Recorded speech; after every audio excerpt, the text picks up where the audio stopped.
bagong pananaw. Isang mapagpalayang araw Pilipinas, Diyos marhay na Aldao Bicolandia. Welcome po sa 11th episode ng ating kaugnay School on the Air on Corn Production dito po sa probinsya ng Masbate, the Rodeo Country of Bicol. Hatid po sa inyo ng Department of Agriculture, Agricultural Training Institute, ATI Bicol, sa pakikipagtulungan natin sa PLGU Masbate at Provincial Agriculture Office at sa mga lokal na pamahalaan ng 17 munisipyo o corn cluster dito po sa lalawigan ng Masbate. Ito po ang inyong lingkod, si Kuya Mike.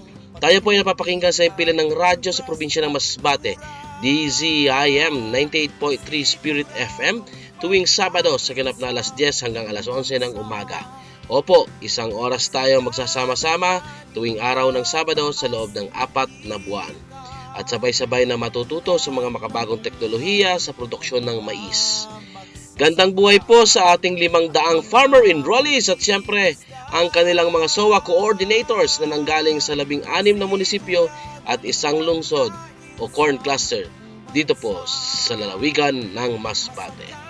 Magandang araw, bayan ng Aroroy, Mandaon, Balod, Milagros, Mobo, Oson, Kawayan, Kataingan, Dimasalang, Palanas, Placer, Esperanza, San Pascual, Batuan, San Jacinto, Monreal at ang siyudad ng Masbate. Ngayon pa lang po ay kami tapos-pusong nagpapasalamat na sa inyong pagsuporta at pagpapahalaga sa mga adhikain ng kagawaran ng pagsasaka. Tayo rin po ay nasusubaybayan via YouTube. Just follow us on our official account, ATI Bicol #Sarbay Channel at FB page ng ATI Bicol at syempre sa FB page din ng DZIM Spirit FM, ang ating radio station dito sa probinsya ng Masbate. Okay, so ngayong araw po ay pag-uusapan naman natin ang cost and return analysis at business opportunities o zero waste management in corn production. Para talakayan ang tungkol dito, makakasama po natin muli ang focal person ng Corn at Agriculturist 2 ng DAATI Bicol, ang napakasipag at napakahusay na si Sir Edgardo C. Nacario. Magandang umaga, Sir Nax.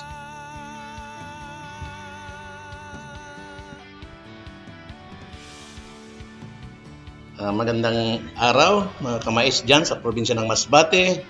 Narito na naman ako, si Sir Nax, at may tatalakayin naman natin ang isa pang topic o bali 2 topics ngayong araw pong ito. Kumusta po ang mga kamais natin sa probinsya ng Masbate, mga estudyante natin sa School on the Air, yung ating mga coordinators sa SOA, sa mga munisipyo, sa Corn Cluster Municipalities ng Masbate, and siyempre sa provincial office ng local government unit ng Office of Provincial Agriculture ng Masbate. Okay? Nung isang linggo ay natalakay po natin ang tungkol sa harvesting and post-harvest management. And sabi ko nga, madali nang matapos ang ating SOA and may mga additional pa tayong topics sa buwan ng September ang graduation natin. Isa na po ito, yung title po ng ating tatalakayan ngayon is yung cost and return analysis for corn production and yung zero waste management for corn, yung kung ano pang may iba pang mga business opportunity na pwedeng makuha natin sa pagmamais. Sa una po ang aking tatalakayan yung cost and return analysis. Siyempre, bago pagkatapos lang ng mag-ani, kailan natin magkwenta kung meron ba tayong may dilensya ba o gana sa ating pagtatanim or lugi o kung pwede pang ipagpatuloy. And dalawa pong klase ang aking tatalakayin, ang paggamit ng open pollinated variety seeds, yung cost and return analysis na gamit ang OPB na yellow or white, and yung paggamit ng bangkabagong binhi ngayon na yung genetically modified corn or GMO corn, yung transgenic, yung kahit na hindi na siya inatake ng mga corn borer at ano pang mga uod sa mais, mga peste, and pwede pa siyang spray ng glyphosate o yung herbicide na ang damo lang ang mamamatay saka ang mais hindi. So start with sa cost and return analysis for corn. Una muna nating tatalakayin ang cost and return analysis of a 1 hectare open pollinated or OPB yellow corn farm. Yan po.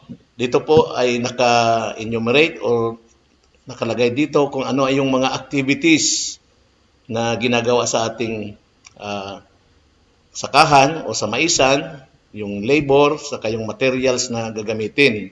At may kanya-kanya po yung presyo o anong ginagawa doon sa farm natin. May kanya-kanyang amount para makwenta natin kung ilan ang nagastos sa isang hektarya na gamit ang open pollinated variety o yung OPB corn.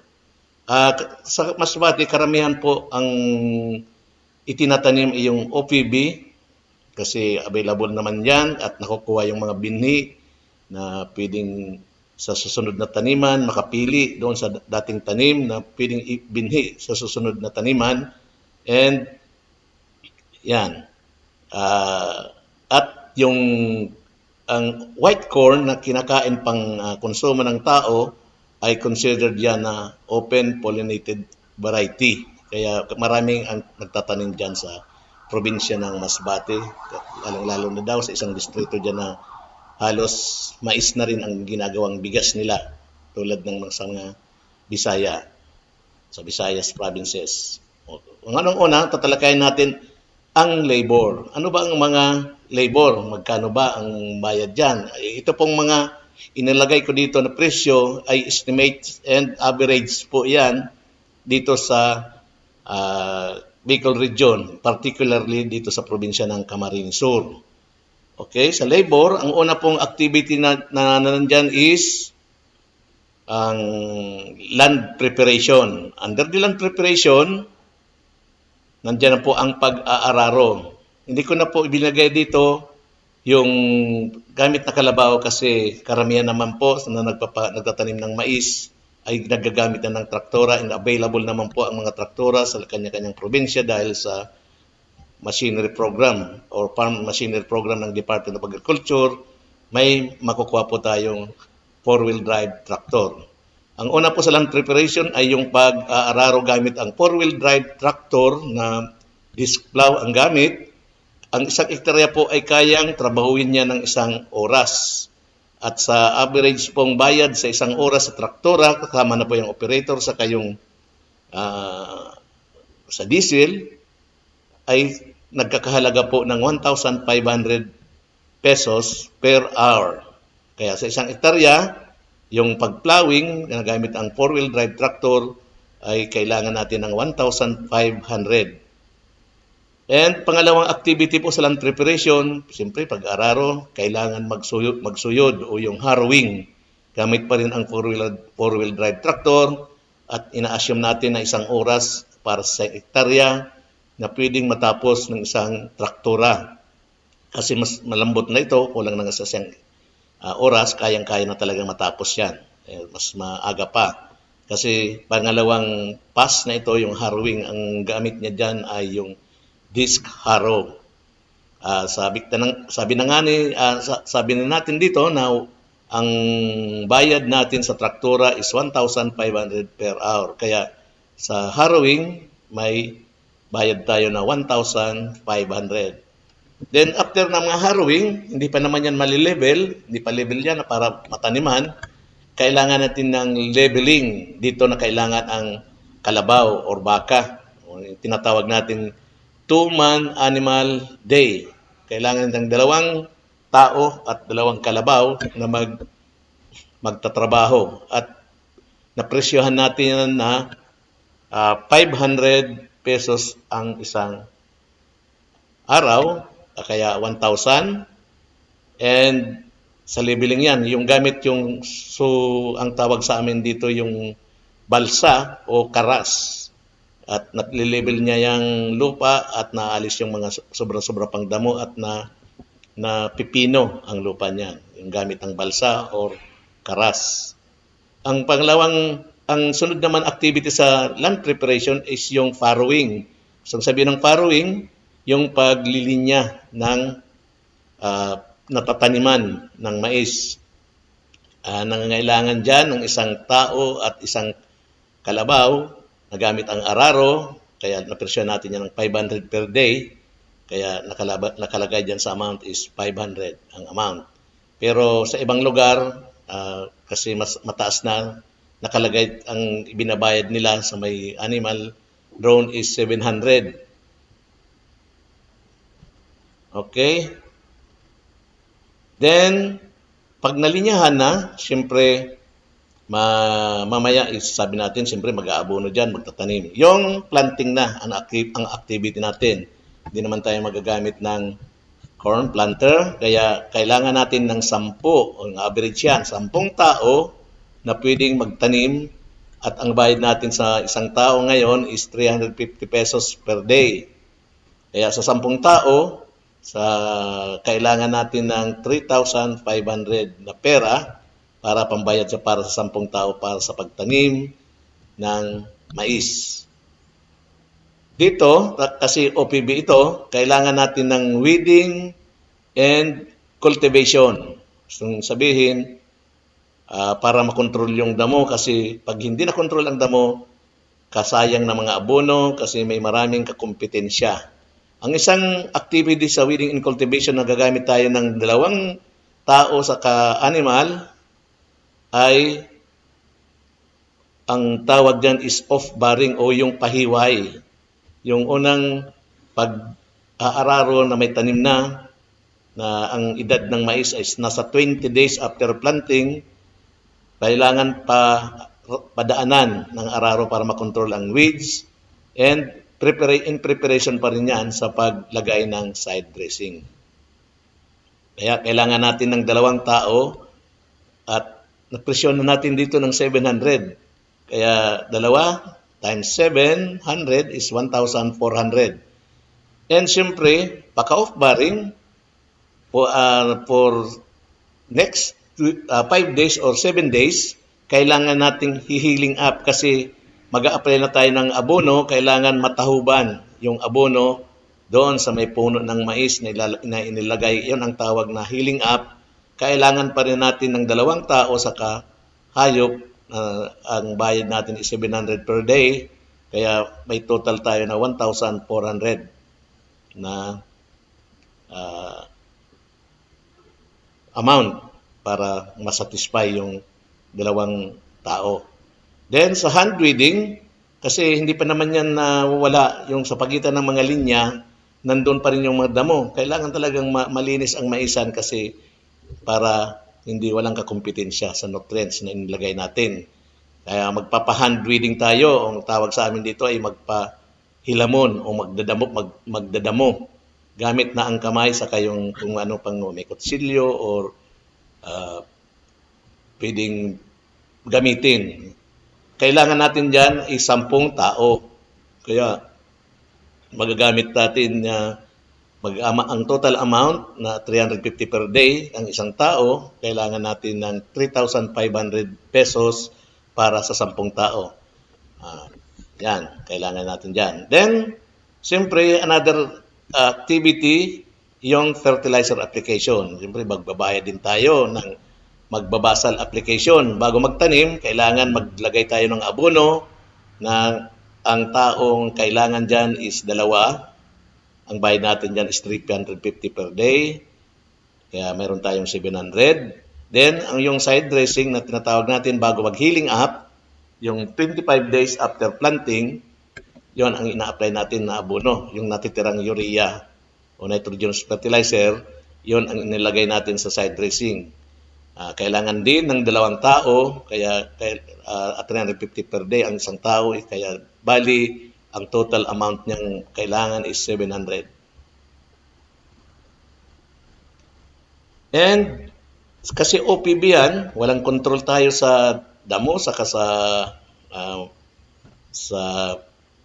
corn borer o iba pang mga insekto, mga insect pest, mga peste, kailangan natin ng spraying kung may atake. And kailangan natin magdalawang beses o mag-isang beses man yan, kaya pero ang average natin dyan is 2 beses mag-spray sa isang hektarya para makontrol yung mga insect pest na kailangan at 350 per day na uli and 700 ang kailangan. Then, yan, para makontrol yung mga insect pest. Ang sunod naman nitong activity natin sa labor is harvesting. Yan ang pinakakuan. Ang iba naman na ginagawa nila yung may himulo o yung may partihan. Pero karamihan dito sa amin is binabayaran na lang ang isang tao. Kailangan sa harvesting is 20 na tao. Kaya kailangan ng 7,000 at 350 per day. Kailangan ng 7,000 pesos para sa harvesting kasi maraming activity. Yung magpupulot o magpuputol o yung magkukolekta, din may yung magsasako, saka yung maghahakot. Kasama na yan dyan sa harvesting. Kaya kailangan ng 20 o 20 katao na magtatrabaho sa harvesting.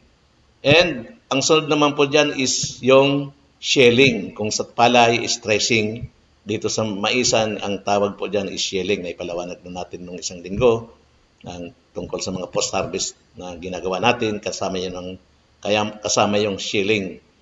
Sa shelling, ang bayad dito sa Kamsur, ang per sack na masishell is 16 pesos ang bayad.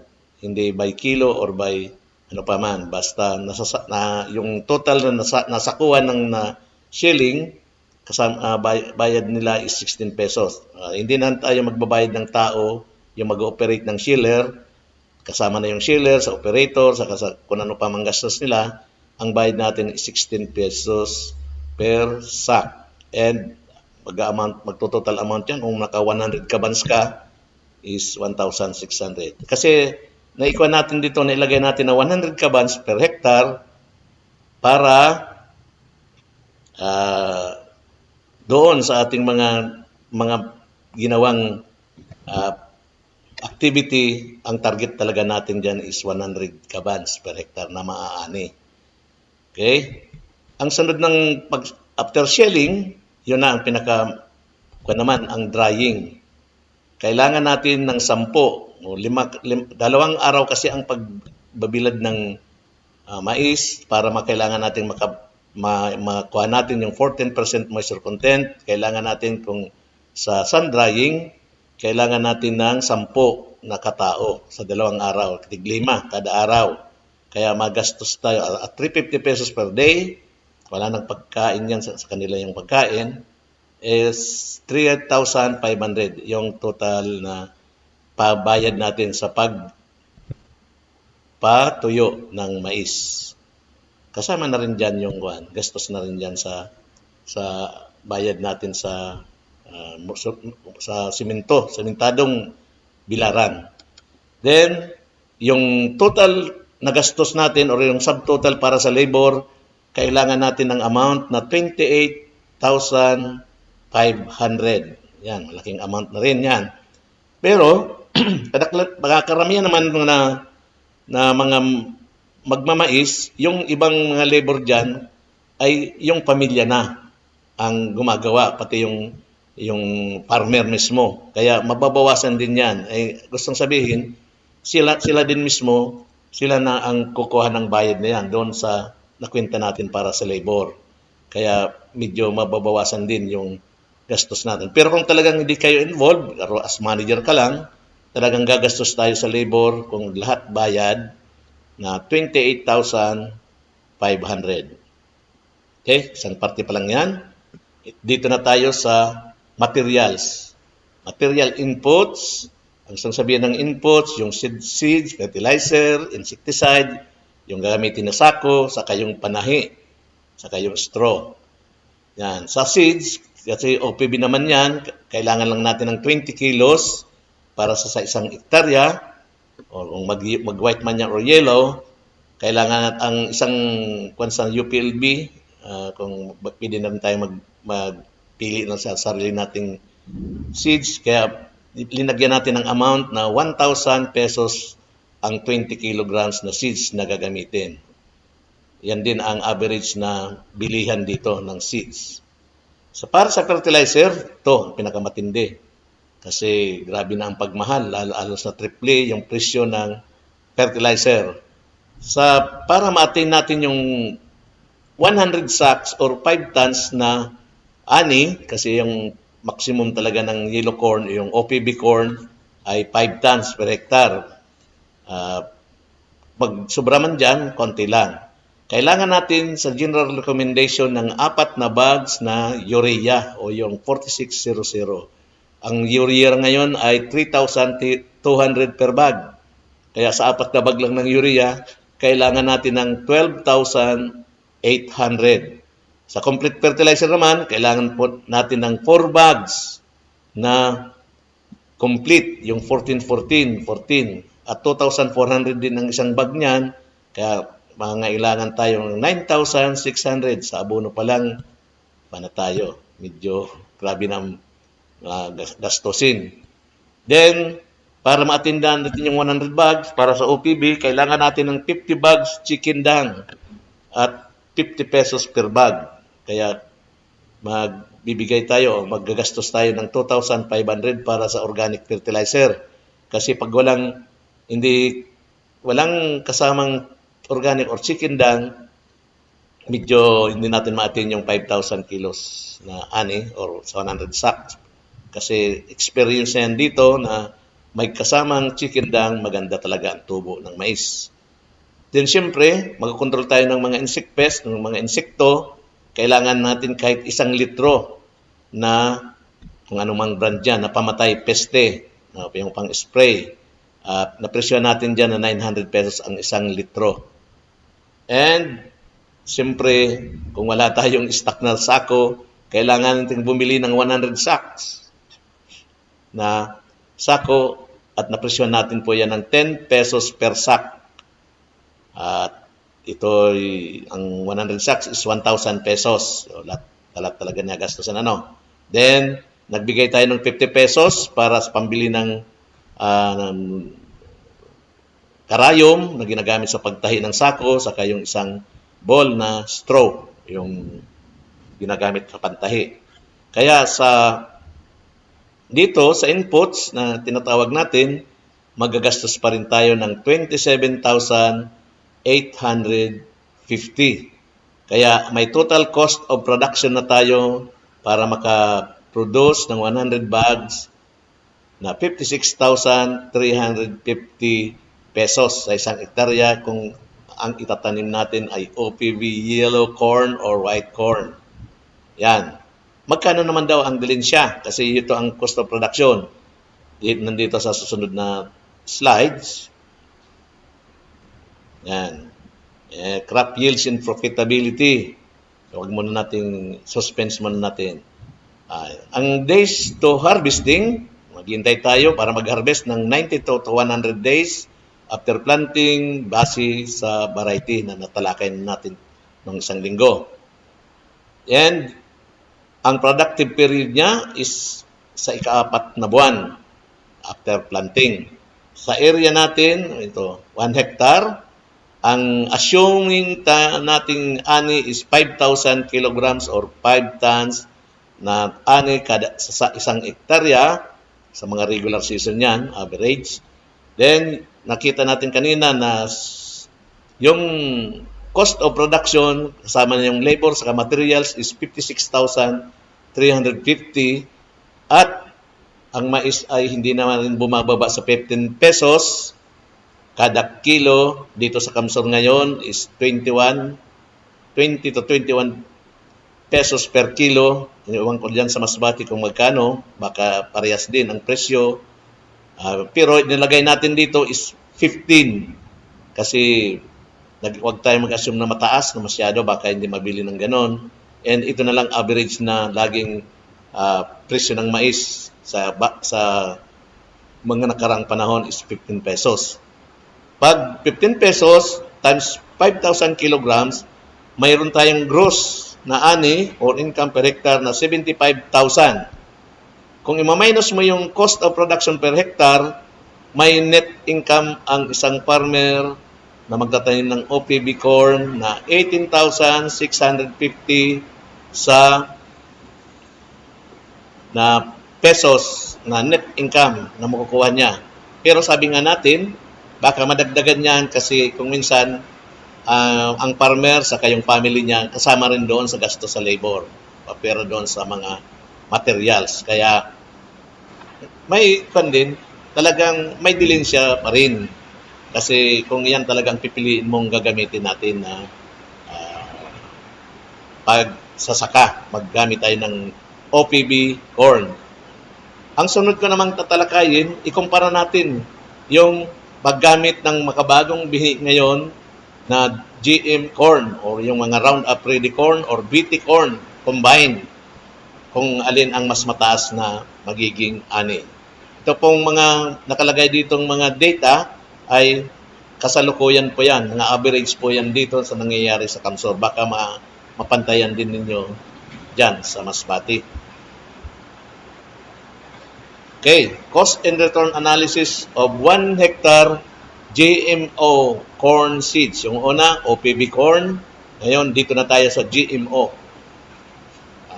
Siguro, sa Masbate, marami na rin nagtatanim nito na GMO. Kasi, kung minsan, ang DA, pag nagbibigay sa rehab ng binhi, ngayon naman, ang hiling ng farmers, dapat, pag yellow corn, dapat GMO corn seeds. Ito pong GMO, para lang po ito sa mga yellow corn na pang feeds. O yung OPB, pwedeng kainin ng tao, mas pwedeng puti, pwedeng gawing bigas. Ito po talagang pang feeds for livestock. Tingnan natin kung alin ang mas mataas na ani. Tulad ng nauna, kailangan natin ng labor. Sa land preparation, parehas ng sa OPB, may plowing, harrowing, leveling, and farrowing. Halos pinarehas lang natin yung presyohan. And sa planting, parehas din na 10 man days ang presyo. Then sa fertilizer application, may basal din and side dressing. Parehas din ang presyo nung sa OPB kasi parehas lang naman yung lugar and hindi naman nagbabago yung presyo. Pero sa spraying, mayroon tayong sa spraying pero hindi na insecticide or para sa mga peste. Ito namang spray na ito ay para sa damo. 2 beses mag-spray ang pagkatanim natin 15 days after planting and 30 to 45 days after planting ang isa pa para pasundan. Kasi may tutubo pa rin yan. Yan sa spraying. 700 ng total niya dyan. Halos parehas lang doon sa inauna. Then sa harvesting, parehas din ng OPB. Kailangan natin ng 20 man days at 350 per day. Kaya ang total niyan is 7,000.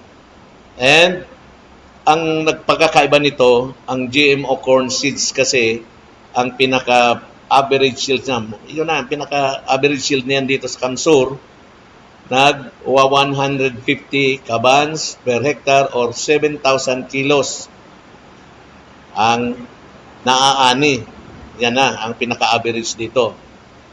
Kaya mataas ang ani paggamit natin ng GMO corn seeds. Kaya 16 pesos din sa shelling. Kaya magastos din tayo ng 1,600. Then, sa drying, parehas din na kailangan din 10 tao para magbilad, para matuyo ang GMO corn seeds para pwede na siyang pagbili. Then, dito sa materials, inputs, yan ang mga ibang pagkakaiba. Tulad ng OPB, kailangan pwedeng malibre ang seeds or mabibili natin lang sa 1,000. Pero ang GMO seeds, kailangan yung 2 bags at 9 kilos per bag ang nagagamit dyan. 2 bags at 9 kilos. Kaya ang isang bag is 9 kilos pero ang presyo ngayon is 6,000 pesos. Diba? Titingnan ninyo. Bali 2 bag sa isang tarya kaya kailangan natin para sa seeds pa lang ng GMO ng 12,000 pesos. Ikumpara natin doon sa OPB na 1,000 lang ang na-presyo natin. Then sa fertilizer, parehas din ang gamit natin, 4 bags na urea, 4 bags na complete, and 50 bags na organic fertilizer or chicken dung. Then, kung insecticide yung iba na sa inputs natin sa OPB, dito herbicides, yung pamatay damo.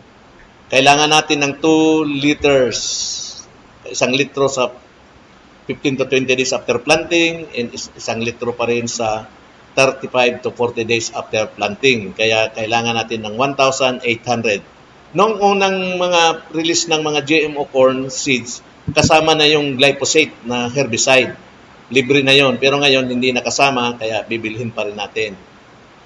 Then, kailangan natin ng ito, na medyo nakuha natin. Kasi ang sako, hindi 100 kasi 150 bags na. Kaya kailangan natin 1,500. Dagdag tayo doon na typographical error lang. 500 lang naman yung diferensya. Then, kailangan natin ng sacks na 150.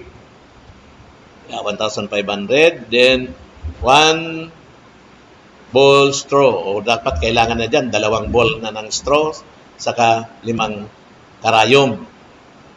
Magdidepensa na tayo doon, parang na-copy-paste lang kanina. Pero, kaunti lang naman ang diferensya. Then, ang subtotal natin sa inputs o yung mga gagamitin nating materyales para sa pagtanim ay nagtototal na, may subtotal na 39,750. Pag inad mong yung sa labor, saka yung itong sa materials, ang makakalabasan niya is, ang total cost of production is 61,950 compared doon sa OPB na may 56,000 na magagastos sa 1 hektarya. Pero, tingnan natin yung magiging income ng isang farmer. That's sa crop yields and profitability. Then, ang GMO corn naman ay hindi naman lumalampas dyan sa days after planting na yan, 90 to 100 days. Lalo kung dry season. Then, at the 4th month din, ang productive period niya, ang area is 1 hectares. Then, sa average yield natin para sa GMO corn ay 7,000 kilograms of 7 tons or 150 kabans per hectare. 50 kilos. Kasi hindi naman natin yung sa mga pang-pitch, yung BMig, yung mga lalaki yun, nagsi-75 kilos yun ng isang sako. Kaya kailangan lang natin na fill upan na sako, yung bibili natin yung pangbigas para 50 kilos lang yung bigat. 50 kilos lang dapat sa isang sako, yung kayang-kaya lang nabuhatin. Then, ang presyo natin is 15 pesos per kilo ang farm gate price, ang bili sa atin sa komprada. Kaya 7,000 kilograms times 15 pesos ay may 105,000 na gross income per hectare. Ibabawas natin yung gastos na 61,950, may net income ang isang farmer kung gagamit ng GMO corn na 43,050 pesos. Mas malaki doon sa OPB. And magdadagdag pa yan kung lalo sabi ko nga, kung yung farmer ay siya na rin gumagawa ng mga labor na nakalista sa unahan na slides. Yan po ang mga cost and return analysis. Yun ang pagkikwenta natin kung meron ba tayong dilensya sa ating pagmamais. Kasi karamihan ng mga farmers ay walang record naman. Naggagastos lang sila siguro. Ma-estimate na lang. Kaya magsabi ay lugi ako. Wala akong na dilensya sa pagtanim. Ang iba naman ay lista sa kalendaryo kung ano yung mga ginastos. Wala siyang record book. Kung nakuha ng anak, ginawang saranggola, nawala na yung lista. Diba? Okay. Diyan po natin makikita yung comparison ng dalawang klaseng binhi na itatanim natin. Pero kung yung mga corn-eating district or municipality sa Masbate, mas pipiliin nila yung OPB kasi yon ang bibigasin nila. Gagawing bigas para sa pagkonsumo, para human consumption. And ang sabi ko na nga, ang GMO corn para sa feeds for livestock or animals. Okay po, sana naintindihan po ninyo yung natin, cost and return analysis. And isusunod natin agad-agad kasi baka magsobra tayo sa isang oras, yung ano pa naman ang magiging business opportunity natin sa maisan. Ito, ipapakita natin yung ibang example para mainggan nyo rin ang iba na magtanim kahit mag-OPB man yan or GMO. Business opportunities for corn or yung zero waste management. Lahat ng parte ng mais ay mapapakinabangan. Walang sasasayang. Ito po yan ang gustong sabihin. Kaya ako ulit si Sir Nax para i-present ito. Yan. Ang zero waste corn technology, nagsisimula yan kahit na mag-produce tayo ng grain o yung nabilad ng mature na corn or green corn production. Ang gustong sabihin ng green corn production, yung nilalagang mais. Diba? Kasi pag nilagang mais mo, ang parts pa lang ng corn plants ay pwede pang ipakain sa kalabaw o sa baka o ginagawa pa rin niyang silage. Mayroon pa tayong topic dyan sa silage making, kaya antabayanan. Yan, ang mga technology na pwede nating maging gagawin para zero waste corn technology. Then, ang mga tirang pag-inanihan ng mais ay nagiging organic fertilizer. So, pag itinambak lang natin yon o pinakain sa vermi, ay nakakonvert yan sa organic fertilizer. Basta masipag lang tayo magtipon ng inanihan natin. Then, yung mga butol or cobs na nasiliran ay pwede rin gamitin sa pagpatubo ng mushroom or yung mga kabuti, ng mga nakakain at edible mushroom production. Mamaya pakita natin kung ano ang paggawa, paano gawin. Then, preservation of crop residues, tulad ng sinabi ko kanina, pag green corn production, kaya pwede natin gamitin silage or pagpakain sa mga hayop. Then, kung tuyong-tuyo naman na mais, yung matured na mais, yung mga corn husk ay may gamit pa rin yun. Ginagawang handicraft at mas nakaka-attract ito sa mga dayuhan. Tingnan natin mamaya. Yan. Grain and green corn production for food and feed can either be grain or green corn. Ina-explain natin kanina. Green corn production for white and yellow is intensified. Yan. Dito sa Albay, Camarines Sur, and Masbate dahil sa programa ng National Corn Program. Green corn production is common among marginal corn farmers. Yung mga nagbabakyard lang, karamihan ang pinaka-purpose nila, yung panglaga na mais na ibinibenta sa palengke. Yung 3 Gs, ngayon 3.25 na. Yon ang pinaka-purpose nila. Kaunti lang na area pero may napagkukunan. Mas business opportunity din. Yan, sa green corn production. And ang organic fertilizer ay pwede nating makuha galing sa mga corn stubbles, yung mga tira sa mga inanihan.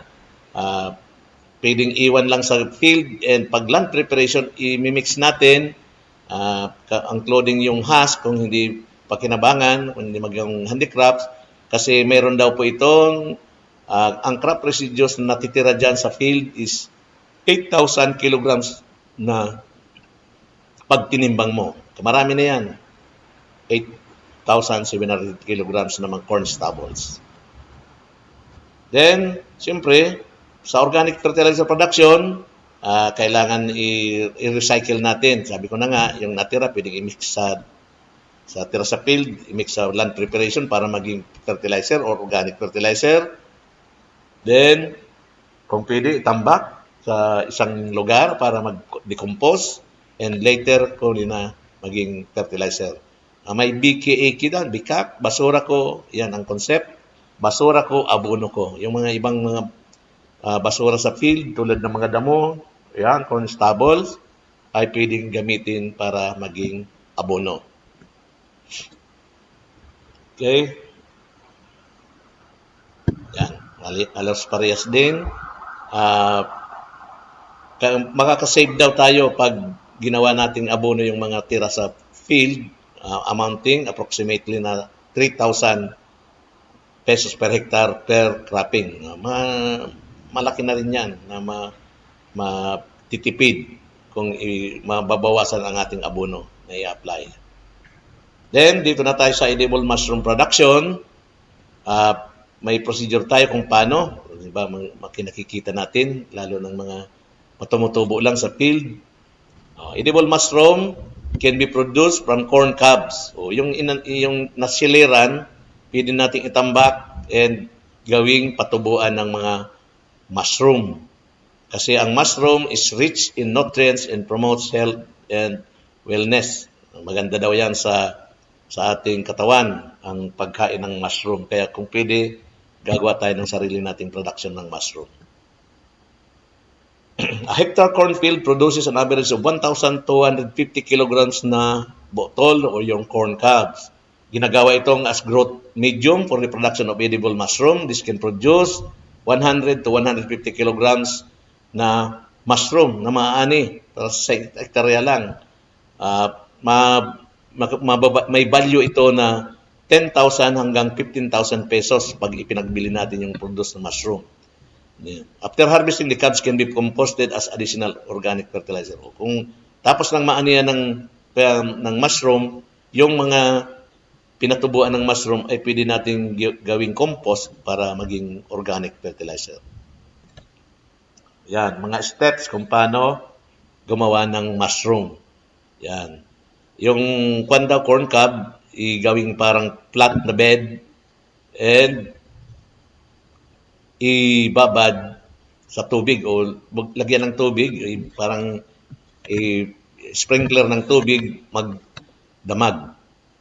Then, magamit tayo ng spawn, yung parang seedling seeds ng mushroom, fungus.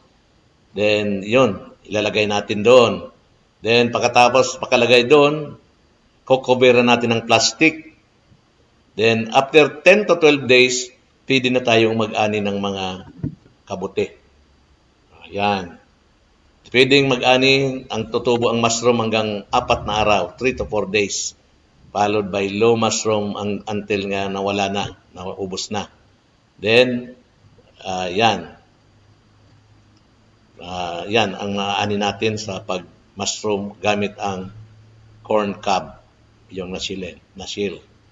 Then, ito may guide tayo dyan. Pwede tayong padala natin sa ating coordinator sa probinsya. Yung babasahin, magpapoproduce tayo ng mushroom production pamphlets o mga IEC materials para meron kayong ipa-follow kung paano gawin mag-mushroom production galing sa corn cobs.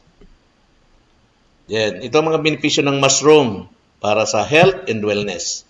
May rich daw ang protein, high in protein content, 20 to 30% crude protein. Then high protein content, it's an ideal food because they contain amino acids, essential amino acids which cannot produced by human body. Yan. Mushroom contain an average of 85 to 125 kilojoules per 100 grams, whereas an adult male need 10,000 kilojoules per day. Kailangan natin yan, lalong mga matatanda na tulad ko. This low energy value of mushroom enables to be used in low calorie diets. Yan. Kung yung mababa ang calorie nito, kailangan lagi nating kainin yung mushroom from corn cobs. Lalong-lalo na yung may mga diabetic. Yung mga diabetic yan, yung may diabetes. Low calorie diets yung mushroom. Yan. Kuhan natin yan. Kung ano pang mga nandyan sa mushroom. Mushroom are low in fat. Siyempre, kaya nga kailangan natin. May mga fatty acids, yung linolenic acids, na mababa yung fatty acids para natin yung carbohydrates intake natin. May mga kung anong mga wording pa dyan. Basta galing yan sa mushroom. Then mushroom, like vegetable, mushroom are a cholesterol free. Parang vegetable na rin na walang cholesterol. Ngayon, kung mataas ang cholesterol mo, delikado ang ating mga puso. Some mushroom have the ability to lower serum cholesterol concentration. Kuhan pa siya, may abilidad pa siya to lower serum cholesterol concentration. Aside from mushroom production, yung sabi ko na nga, yung husk ay pwede rin gawing handicrafts. Kung makikita natin sa mga pictures, yung mga bulaklak, maging pang pamaypay, sandal, bag, o mga pang decoration sa Christmas, maraming income ang nakukuha dyan. A huge income can be generated from corn husk when converted into different handicrafts like bags, slippers, mats, decors, and many other products. Ang isang hektarya daw ay nakakaproduce ng 250 kilograms na corn husk, yung balat ng mais. Siyempre, pipiliin din yung maganda pa rin, yung hindi punit-punit. That can be converted into several products. Yan, nakikita natin sa picture yung pwedeng gawin. At nandito pa, marami. Additional income of 30,000 per cropping can be generated from corn husk. May additional pa rin na 30,000 na income from corn husk. Pag i-convert natin sa handicrafts, yung handicrafts making. May mga pa-training kami na nagtuturo kung paano gawin na ganung mga handicrafts. Yan, lalo-lalo na yung mga taga-Tigaon, Goa, mga taga dito, mayroon tayong taga-pagturo sa Camarinesor kung paano gagawin yung mga handicrafts na yan. Kasi ang MA Municipal Agriculturist ng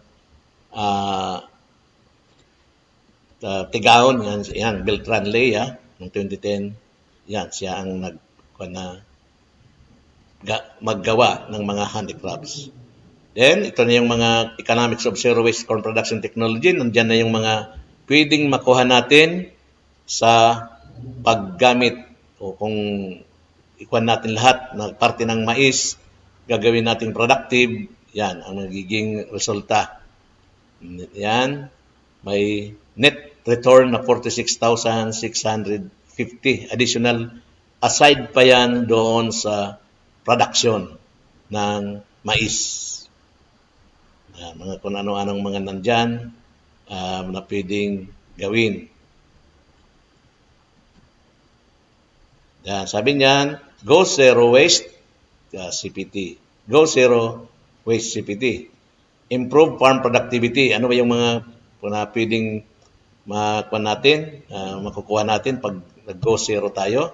So, zero waste management natin sa mais. Improve farm productivity. Siyempre, tataas ang income, increase farm income. Makaproduce tayo ng mga nutritious food tulad ng mushroom. Promote safe and sound farm environment. Yung pag-convert ng mga natin sa organic fertilizer. And siyempre, recycle farm waste na pwede natin mapakinabangan as fertilizer. And yan, produce your own organic fertilizer. Help promote organic agriculture. Reduce pollution. And improve quality of life. Yan ang pinaka-purpose ng Go Zero Waste. Okay? Yan po nagtatapos ang ating talakayan. Additional na mga topics na dito sa School on the Air for Corn Production. Sa binabati ko rin yung mga desididong nakikinig na mayroon pa silang nakikita ko sa mga report ng mga ating mga sabay-sabay at ng mga coordinators natin sa SOA. Nakikita natin yung enthusiasmo na makinig at makita kahit na laptop lang ang ating mga lectures. Asahan po natin na marami pa kasi kahit na harvesting topic na tayo last week, marami pang additional na mga topics na mapapakinabangan ng ating mga enrollees sa SOA, sa School on the Air for Corn. Okay, thank you very much po sa ating mga participants sa SOA, sa ating mga coordinators, and siyempre sa Office OPAG Masbate sa pamumuno ni Engineer Jonel, ang ating provincial agriculturist, and siyempre kay Chud, ang coordinator, corn program coordinator and kanyang report office head. Okay, maraming salamat po. God bless. Okay, so maraming salamat ang ating focal person ng Corn at Agriculturist 2 ng DA-ATI Bicol, Sir Nax. Okay, so ayan mga farmer enrollees, marami naman tayong nalaman at syempre sana naunawaan po natin. Sa susunod na Sabado ay mas lalo pa nating pagyayabungin ang ating dadagdagan ang ating mga kalaman sa produksyon ng mais. Napakabilis po talaga ng oras. Maraming salamat DA, PLGU o ang ating mga corn clusters ng Masbate. Okay? Siyempre sa ating 17 OPAG at ang 17 LGUs natin. Okay? So sa aming Center Director, Ma'am Elsa, Chief ng IS, Ma'am Prime, at nakasama natin po sa technical side si Kuya Chan at siyempre si Miss Joy din, ang ating admin staff ng IS section. Maraming salamat po mga ating kaugnay sa pagsubaybay, pakikinig at panonood. Sa susunod na Sabado po ulit, 10 to 11 ng umaga po tayo, same radio station. Muli po, ito ang inyong lingkod, si Kuya Mike, na nag-iwan ng isang masaganang ani, mataas na kita mga kaugnay. At syempre, mga kamais, stay safe and stay healthy. The day of fortune is like a harvest day. We must be busy when the corn is ripe. Sa mais, ma-amaze ka talaga. Diyos mabalas po.